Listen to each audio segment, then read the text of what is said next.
In a village of fire and steel, a blacksmith named Daniel wrestled not with metal, but with anger. His hands shaped iron, but his temper threatened to break what truly mattered. As the scriptures say in Ephesians 4 verse 26, "Be angry and do not sin," and in Proverbs 15 verse 1, "A gentle answer turns away wrath." This is the story of how one man's fire within was tested and transformed. The clang of hammer and metal echoes. Elijah accidentally drops a tool. Sparks fly. How many times must I tell you? Be careful. Daniel shouted.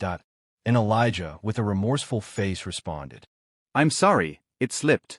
I'll. Daniel interrupted and said, Sorry won't fix my ruined work. Elijah lowers his head, hurt. Ruth, Daniel's sister, enters. Ruth, on seeing the hurt on Elijah's face, called his brother, Daniel, aside and advice. Daniel, your fire is hotter than the forge. Be slow to anger.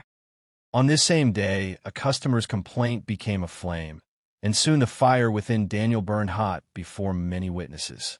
And yet, in the midst of his fury, truth stood nearby.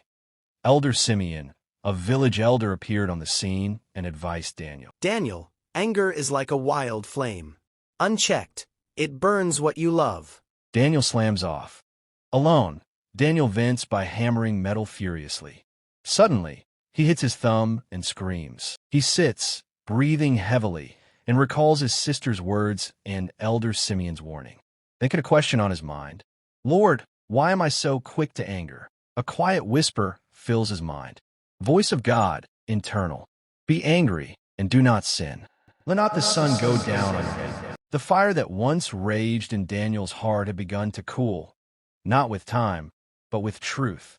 In the quiet of the morning, where pride once ruled, humility now entered. He stood before Elijah, not as a master, but as a man willing to change. It's a new day. A simple apology became the strongest blow ever struck, not on iron, but on the chains of anger. For true strength is not in the hammer, but in the heart willing to be shaped. After doing this, he addresses the village people as, I let anger rule me. But I'm learning to let God temper my spirit like steel, with patience, not fire. Elder Simeon, who attended the gathering, added, Even iron can be reshaped, if we let the master work. We learned today that anger is a fire, but when placed in God's hands, it can be shaped for good. I'm learning to feel, to speak, to forgive, and not let the sun set on my fury. Fade out with Ephesians 4 verses 26, 27, and Proverbs 15 verse 1. Lessons to learn. 1. It's not a sin to feel angry, but what you do with it matters. Ephesians 4 verse 26. 2. Uncontrolled anger hurts relationships. 3. A gentle word can de-escalate conflict. Proverbs 15 verse 1. 4. Forgiveness and apology heal wounds faster than fury. 5. God can transform even the hottest tempers into instruments of peace.